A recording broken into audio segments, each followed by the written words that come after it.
Bonjour à toutes et à tous, bienvenue sur KTV Kwezi FM, le 106.9 pour un temps de parole en direct à la radio et à la télévision. On a avec nous Rémi Deligne qui est naturaliste. Rémi, bonjour. Bonjour. Et on a également Antoine Rouillet qu'on connaît bien sur ce plateau. Antoine qui est chargé de mission à l'ADL. Antoine, bonjour. Bonjour. Ravi de vous avoir avec nous ce matin, messieurs. On va parler de choses magnifiques, de choses belles. Ces 500 espèces protégées. Il a fallu tout de même un arrêté préfectoral, Rémi, pour pouvoir mettre en place cette véritable protection. Bah oui, l'arrêté préfectoral, c'est quand même la base pour pouvoir protéger de la biodiversité en général. Ouais. On est obligé de passer par des lois et donc ça acte en fait vraiment le statut de protection d'un animal. Ça veut dire quoi? Ça veut dire que nous, quand je dis nous, c'est nous les citoyens, au quotidien, on n'est pas capable de s'auto-gérer, pardon pour l'expression, mais et on a besoin d'un arrêté préfectoral pour pouvoir protéger notre environnement et notamment la faune. La biodiversité, elle est quand même assez large et du coup, on cible certaines espèces qui ont un besoin de protection. Ouais. Le Quidam, il ne va pas savoir si telle ou telle espèce a besoin d'un statut de protection puisqu'il peut la croiser plus ou moins régulièrement sans savoir si elle est en danger ou elle risque quelque chose.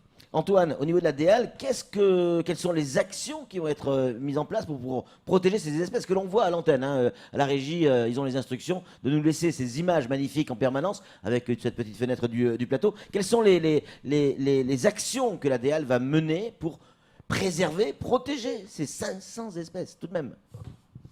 Alors l'ADL déjà protège des espèces protégées. Il s'agit de listes qui révisent d'anciens arrêtés, des arrêtés qui sont assez vieux, des arrêtés pour la faune qui datent de 2000 et de 2006 pour la flore. Donc il était grand temps de réviser, du fait d'une part des erreurs taxonomiques, des erreurs de nom qu'il y avait dans ces listes, des aberrations du fait que certaines espèces exotiques envahissantes étaient également protégées. Donc il y avait un besoin de nettoyage et surtout d'actualisation. Ces listes elles sont basées sur des critères très simples, la rareté et la menace pesant sur les espèces. D'accord, un bon toilettage en fait. Un bon toilettage. Ouais. Donc c'est issu de ça. Aujourd'hui, la connaissance sur le territoire a beaucoup augmenté. C'est pour ça que ces listes aussi ont augmenté. Ce que ça change concrètement dans la réglementation, c'est tout simplement les diagnostics qui doivent être faits sur les projets d'aménagement doivent être faits maintenant au regard de ces nouvelles listes et non plus des anciennes. Ça veut dire que aujourd'hui, il va falloir, avant, par exemple, de construire quelque chose ou de bâtir quelque chose quelque part, il va falloir regarder ce qui nous entoure avant même de construire, avant même d'imaginer le schéma de construction. Mais c'est tout à fait le cas, c'est exactement ça, c'est la réglementation. Ouais. Et cette réglementation, elle s'applique déjà depuis de nombreuses années, elle est renforcée par la loi biodiversité de 2016. Bien sûr. Et, mais c'est déjà quelque chose qui fonctionne comme ça. Après, l'outil liste d'espèces protégées, c'est juste le diagnostic, d'orienter le diagnostic initial qui est réalisé sur les sites projetés pour l'aménagement. Regardez ces images, c'est tout simplement magique. Ils sont magnifiques ces oiseaux. C'est vrai qu'on les voit pas. Bon là, c'est pas un oiseau. On les voit pas tout le temps. Rémi, quelles sont selon vous les 2, 3, 5 espèces les plus en danger à Mayotte, à part le serpent? Alors, moi je suis déjà venu pour parler de ça, donc forcément pour moi les reptiles sont en première ligne. Lui là, le gecko, le bargouillard. Alors celui-là, le gecko donc à bande sombre, il est en danger critique. En fait, en ce moment, on est en train d'inventorier tout Mayotte, d'essayer de repérer les spots où on peut le voir. Alors, il y a des endroits où vous allez le voir très, très couramment, enfin très facilement. Mais ça ne veut pas dire pour autant qu'il n'est pas en danger. Et quand on se balade partout sur Mayotte, il est assez rare à croiser celui-là. Donc, effectivement, il y a des espèces qui sont très rares et qui méritent encore plus d'attention. Chez les reptiles, ça c'est clair, mais aussi chez les insectes, chez les mollusques, les escargots et tout ça. Et on a des espèces qui sont à Mayotte, qui sont très rares. Celle-là, par exemple. Celle-là, par exemple, elle est endémique des Comores, mais elle a une cousine qui est endémique de Mayotte. Et d'ailleurs, cette espèce cousine avait été signalée comme disparue par l'INPN, qui est l'Institut de protection de la nature à l'échelle nationale. Et il se trouve qu'en fait, avec Antoine, on l'a retrouvé une fois en baladant. Et alors, qu'est-ce que vous en tirez comme conclusion? Vous retrouvez ça et vous dites quoi? On se dit que peut-être tout n'est pas perdu, que cette encore de biodiversité elle est encore là, ouais, que clair. la richesse mahoraise elle est toujours présente. Et donc il faut faire quelque chose maintenant pour éviter de tout perdre. Ouais. Donc, Samuel Baucher, le rédacteur en chef de France Mayotte Matin. Une question vous posez, messieurs? Il y a plusieurs dizaines d'années, quand je suis arrivé à Mayotte, il y avait des espèces emblématiques. La roussette, bien évidemment, le maquis, la tortue marine, et il y avait aussi la civette. On l'appelait comme ça à l'époque. Et aujourd'hui, je la vois même pas dans la liste. Et c'est vrai que c'est un animal qu'on ne voit plus du tout. Est-ce que c'est une espèce disparue ou c'est une espèce qui n'est pas à protéger? Alors, c'est une espèce qui n'est pas à protéger, du fait que c'est une espèce qui n'est pas indigène de l'île. C'est une espèce qui a été introduite sur l'île et qui aujourd'hui a même un impact négatif sur certaines populations de reptiles.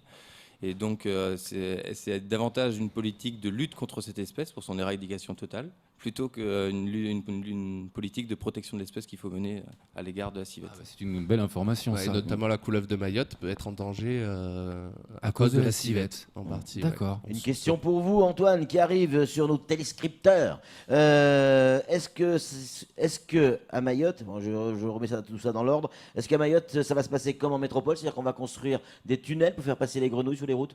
Alors, c'est une mesure. C'est vrai? C'est une mesure envisageable. On l'a pas encore, ça Non, n'existe pas. à Mayotte, ça n'existe pas. Ouais. On appelle ça des passages à faune. Oui. C'est ce qui permet aux espèces de se déplacer dans la trame paysagère en traversant notamment les routes qui sont infranchissables pour certaines espèces trop lentes Ouais, ouais. et ça évite leur mortalité. Alors ça, ce sont des mesures qui sont proposées dans le cadre de séquences réglementaires dites ERC, éviter, réduire, compenser. Un projet d'aménagement et un porteur de projet doit, dans son projet, éviter au maximum les impacts. Ce qui n'a pas pu éviter, le réduire, et ce qui n'a pas pu réduire, il est contraint de le compenser. Ouais. Et la mise en place de passages à faune permet de réduire l'impact d'une route sur le déplacement des populations d'animaux. Encore des questions pour vous, messieurs. Le risque, qu'est-ce que risque quelqu'un? Regardez cette belle image qui est derrière vous. Le dugong, c'est magnifique. Non, c'est vrai, c'est splendide. Qu'est-ce que risque quelqu'un? Tiens, parce que c'est arrivé dans l'actualité, il n'y a pas si longtemps que ça, Samuel. C'était la une de France Mayotte Matin. Quelqu'un qui avait pêché un dugong, on se souvient tous, et qui avait été découpé en rondelles. Pardon, c'est cru, mais c'était la réalité, il y avait des photos. Qu'est-ce que risque une personne comme ça qui va capturer, volontairement ou involontairement, un animal qui est protégé? Que dit la loi? Alors là, c'est le code pénal. Ouais. Le code pénal, c'est 1 an d'emprisonnement et 15 000 euros d'amende pour destruction d'espèces protégées. Excusez-moi, Ah ouais, ça plaisante je crois, pas. je crois qu'on Samuel. est passé à 150 Oui, 000 il est euros passé à d'amende, hein. 150 et 2 ans. Ouais. Cent- Ah ouais, 150 on s'en rendait 150 compte, 000 euros sur et 2 ans. 2 ans. Ouais. Ah, ça plaisante plus là. Après, Ouais. ça reste à la marge, à l'appréciation du juge les hauteurs, mais c'est le maximum. On Voilà. parle de La peine maximum. Et plancher, ce, de quelle peine que soit plancher. l'espèce, du moment qu'elle est listée protégée, c'est la même peine pour tout le monde. C'est ça, c'est ça. C'est quoi votre quotidien, messieurs? Et notamment vous, Rémi, quand je vous ai eu au téléphone pour préparer un peu cette émission rapidement, voilà, je vais sur le terrain, etc. Mais vous faites quoi sur le terrain? Vous partez avec une loupe et vous allez rechercher les bestioles? Ben là, quand on est venu vous voir la Ouais. première fois, en fait, C'était les serpents. on prépare un atlas des reptiles et amphibiens Ouais, donc, de Mayotte. Et donc, on inventorie en fait toutes les espèces qui sont présentes sur le territoire et on essaye de déterminer sur des mailles de 1 km² en fait, si on a l'espèce ou si on l'a pas. Ouais. Donc, on a près de 500 mailles. Et on visite quotidiennement toutes ces mailles pour essayer de trouver les espèces qui y figurent et d'avoir comme ça un détail en fait de la répartition de ces espèces sur le territoire. Antoine, vous aussi, vous êtes régulièrement sur le terrain, là aussi. C'est pas forcément la recherche des espèces, mais plutôt comment les protéger. Alors, il y a deux types dans l'émission. Ouais. On fait de l'acquisition de connaissances sur le territoire, parce qu'il y a plein d'espèces qui sont même encore non connues sur le territoire. C'est comme ça que ça s'appelle, acquisition de connaissances. Acquisition Ouais. de connaissances, c'est-à-dire qu'on ne peut pas protéger ce qu'on ne connaît pas. Eh oui, forcément, ça paraît logique. Et dans ce cadre-là, on réalise des inventaires à grande échelle sur le territoire, concernant notamment les taxons les moins connus, c'est-à-dire les arthropodes, les insectes, les araignées, mais aussi les mollusques, les poissons, les crustacés d'eau douce. Et on intervient en partenariat avec des structures publiques ou privées spécialisées pour nous accompagner et nous appuyer sur ces inventaires. Et également, on fait du contrôle de terrain sur les autorisations à déroger à la réglementation sur les espèces protégées qui sont accordées, et afin de vérifier si les prescriptions émises par le ministère sont bien respectées par les maîtres d'ouvrage. Avant de donner la parole à Samuel, 2-3 questions qui tournent autour du même thème. Comment, et c'est pour la DEAL, vraiment cette question, comment on peut arriver à donner autant d'importance à des animaux alors que parfois l'être humain a du mal à s'installer correctement sur sa propre île? Alors c'est effectivement une question... À quoi ça sert?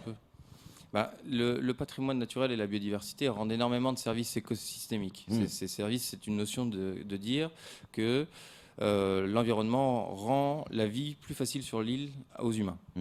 Les mangroves épurent l'eau, retiennent les vagues, les zones humides épurent l'eau, les forêts font tomber la pluie et approvisionnent. Donc, se dispenser de la biodiversité, c'est pas concevable sur un territoire, et notamment un territoire restreint comme Mayotte.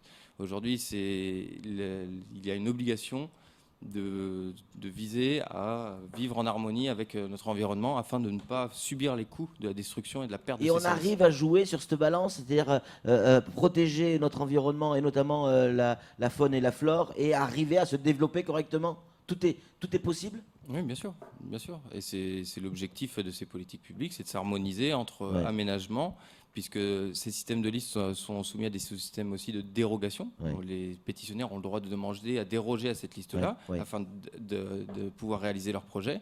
Et l'administration a juste pour rôle de mesurer l'impact là et de voir si cet impact il est acceptable pour la société et pour l'environnement en général. Regardez ces images magnifiques. Rémi, Antoine, regardez comme c'est beau. Alors, ceux qui nous écoutent à la radio, vous n'avez pas de bol, tant pis pour vous. Mais on va vous les commenter. C'est un oiseau blanc avec les ailes déployées et un bec bleu. Un héron. Un héron, c'est tout simplement magnifique. C'est bien un héron. Crabier blanc. Le fameux crabier blanc, le fameux crabier blanc. Samuel, une réaction. Oui, alors pour tout vous dire, quand j'ai reproduit la liste, j'ai dû la faire à la main. Donc j'ai passé quelques heures à la reproduire. C'était un petit peu compliqué, mais c'était super instructif. Il y a toujours des problèmes en termes de Oui. production. J'ai découvert, c'est pas faux. J'ai découvert le flamant rose est une espèce protégée à Mayotte. Le flamant Il y a des rose. flamants roses à Mayotte. Alors, effectivement, il y a une donnée flamant rose qui date d'un certain temps, qui n'est toujours pas obsolète, mais effectivement, il y a déjà du flamant rose qui a été observé sur le lac Cariani. Et donc, il s'agit d'éviter de pas protéger des espèces qui peuvent être ponctuellement présentes, et notamment sur des couloirs de migration. C'est ça, ça peut être des espèces des oiseaux migratoires en l'occurrence. Parce qu'il y a du balbuzard, ça s'appelle du migratoire. Enfin bon, bref, il y a aussi le landra, le hérisson. C'est pas une espèce protégée ? Non, espèce introduite également comme la civette. D'accord, ça j'en apprends tous les jours. Par contre, j'ai découvert qu'il y avait une mygale à Mayotte. Une mygale. Alors, une mygale, c'est Rémi, quand même plus une votre domaine, bestiole. ça. C'est pas mon domaine, mais je m'y intéresse. Effectivement, c'est une mygale. Elle mesure moins d'un centimètre, enfin à peu près 1 centimètre. pas la Ah mygale. ouais, c'est petite, là. C'est une mygale qui vit au bord du littoral. Elle a des conditions de vie assez particulières et intéressantes. Elle est dangereuse ou pas? Non, pas du tout. Non, c'est. Non, moi, je sais pas qu'on elle veut est venir en tellement bateau. petite, Il n'y a jamais aucune bestiole dangereuse. Mais non, Les serpents. l'espèce Ah non, c'est pas dangereux. L'espèce la plus dangereuse qu'on ait à Mayotte, c'est la scolopendre. Oui, Voilà. le scolo. Ouais, Voilà. ouais. Donc voilà, à partir de là, il reste plus grand chose. Et, Ouais, c'est clair. et j'ai découvert aussi, je trouve ça c'est fascinant, hein, une araignée pêcheuse. Ça existe ? Alors, Oui, alors, il sans en les est- cannes à pêche, tout ça, évidemment. il en- Elle a la ligne quand même. Ouais, il en existe 3 à Mayotte, et c'est même un territoire unique au monde pour ça, puisque c'est généralement sur les rivières, en milieu tropical, on trouve 1-2 espèces maximum qui cohabitent, et à Mayotte, c'est le seul endroit au monde où on connaît un cortège de 3 espèces d'araignées pêcheuses sur les mêmes cours d'eau. C'est unique. Hallucinant. C'est extraordinaire. Extraordinaire. Les araignées, c'est assez intéressant ce qu'il y a à Mayotte comme biodiversité sur les araignées. C'est un peu méconnu parce que on n'a pas de spécialistes là-dessus. Mais il y a des choses incroyables. Si ça vous intéresse, plongez. Vivre avec notre faune, notre flore, c'est possible, et surtout celle qui est protégée. Messieurs, j'avais envie de vous dire quelque chose qui sort du fond du cœur. Merci. Merci pour le travail qui est fait. Je sais que des fois, on ne comprend pas tout le temps le travail de la DEAL, mais vous faites l'effort de venir en plateau pour expliquer. Et c'est peut-être par là qu'on arrivera forcément à mieux comprendre. Et puis le passionné qu'on a à côté de nous, là, Rémi. Merci, messieurs, vraiment merci. C'est tout pour ce temps de parole. Tout de suite. Qu'est-ce qu'il y a encore, Samuel? Oui, on parle de la faune. Pour le moment, Oui, il y a et aussi de la flore. la flore. On l'a dit. Et la flore, il y a aussi un arrêté spécifique qui est énorme aussi, Ouais. qui est colossal. On est en retard. C'est tout pour ce temps de parole. Tout de suite, la suite de nos programmes.